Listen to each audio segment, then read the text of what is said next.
আসসালামু আলাইকুম, সবাই কেমন আছেন? চলে আসলাম আপনাদের বিডি ব্লগার ঈশিতা আপু এবং ঈশিতা রহমান চ্যানেল থেকে। কেমন আছেন আপনারা সবাই? তো আজকে আমি খুব লং ভিডিও করব না। সবাই কেমন আছেন? আসলে আজকে একদম শর্ট একটা ভিডিও করব। আমার শরীরটা একদম ভালো না, যার কারণে আপনারা যেটা দেখতে পাচ্ছেন, আমার কড়াইতে হচ্ছে কিছু মুরগির মাংস আর একটা আলু কেটে রেখেছি। আজকে ওই দিনের কুকারের মতো হচ্ছে মাখিয়ে একদম বসায় দিব, কারণ শরীরটা একদম ভালো না, এই কারণে। তো সবাই কেমন আছেন? আমার চ্যানেলটি ভালো লেগে থাকলে অবশ্যই চ্যানেলটি সাবস্ক্রাইব করে দিবেন, লাইক করবেন, শেয়ার করবেন। তো আমার শর্ট ভিডিওগুলো আপনাদের কাছে কেমন লাগে একটু কমেন্ট করে জানাবেন। আজকে আমি এখানে মুরগি কিছু কেটে রেখেছি, আলু কিছু একবারে ধুয়ে কেটে রেখে দিয়েছি। তো পেঁয়াজও কেটে রাখছি, এই যে পেঁয়াজগুলো দিয়ে দিচ্ছি। তো এগুলো সব হচ্ছে একদম হচ্ছে আমি আজকে মাখিয়ে বসায় দিব, কারণ আজকে শরীরটা আমার এতটাই খারাপ যে মানে অনেকক্ষণ যে চুলার কাছে দাঁড়িয়ে থাকবো সেটা আসলে দাঁড়িয়ে থাকার মতো প্লেসে আমি নাই। খুবই খারাপ লাগতেছে। তো সাথেই থাকেন। আজকে আমি শুধু মুরগির মাংসটা রান্না করবো বাচ্চাদের জন্য, আর কিছুই না আমাদের জন্য। আমরা আসলে খাওয়া দাওয়া করে নিয়েছি, আবার রাতে যদি বাচ্চারা খাওয়া দাওয়া করে তার জন্য হচ্ছে আমি আলাদা করে যে মানে একটু মুরগির মাংস রান্না করতেছি, তাই একটা ব্লগ নিয়ে চলে আসলাম। ভাবলাম একটা ব্লগ করে ফেলি, ছোটোখাটো আপনাদের সাথে শেয়ার করে দেব। তো এই যে লবণ দিয়ে দিচ্ছি, লবণ দিয়ে দেই। তারপর হচ্ছে আদা রসুন, আপনারা তো জানেন আদা রসুন বাটা আমার কড়াই থাকে, তো সেগুলোই হচ্ছে এখানে আদা রসুন বাটা, এলাচ বাটা, ধনিয়া যা আছে সব কিছু একদম একবারে ব্লেন্ডার করে নিয়েছি আমি সব, যাতে ঘ্রাণ, এটা আসলে অনেক ঘ্রাণ হয়, আপনারাও এইভাবে করে দিতে পারেন।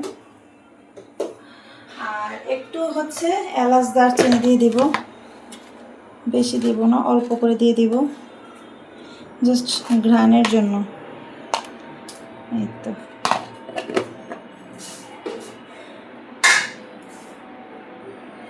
আর এখন হচ্ছে আমি হলুদ মরিচ দিয়ে, এই যে পরিমাণ মতো হলুদ, তারপর হচ্ছে গুঁড়া মরিচ, কাঁচা মরিচ দিব না, ওরা আবার কাঁচা মরিচটা মানে খায় না। এই যে ধনিয়া দিয়ে দিচ্ছি। যাই হোক, এটা দিয়ে দিলাম।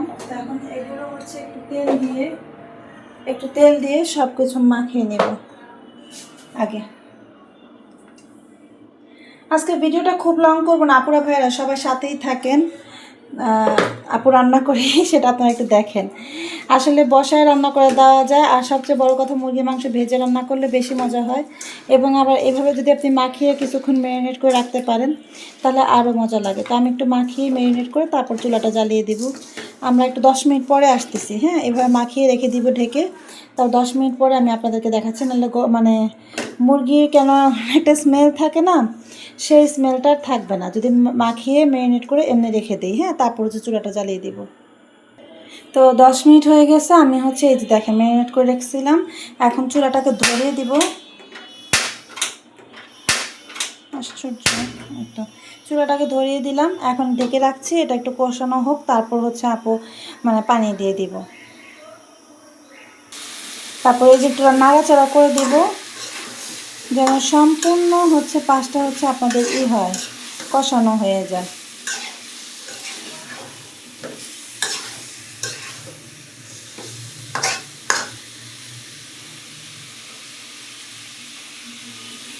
আবার ঢেকে রেখে দেবো কষানোর জন্য।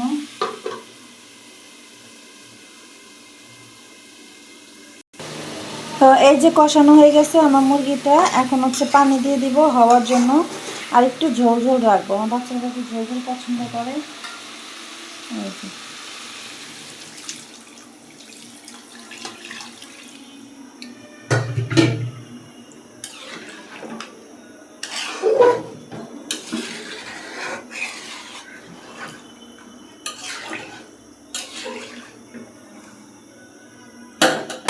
তো এখন হচ্ছে যে ঢাকনি দিয়ে ঢেকে দিলাম। তা লাস্ট হয়ে আসলে আমি আপনাদেরকে দেখাচ্ছি। তো এই হচ্ছে আপু আমার তরকারিগুলো হয়ে গেছে। সবাই কেমন লাগলো কমেন্ট করে জানাবেন অবশ্যই, আর ভিডিওটা পারলে শেয়ার করে দিবেন, আর একটা করে লাইক, চ্যানেল সাবস্ক্রাইব করে রাখবেন। অল্প একটু ঝোল রেখেছি, শুধু আমার বাচ্চারা খায় এই কারণে। সো সবাই ভালো থাকবেন, চ্যানেলটি সাবস্ক্রাইব করে দিন, ভালো থাকবেন। আসসালামু আলাইকুম, আজকে এই পর্যন্তই।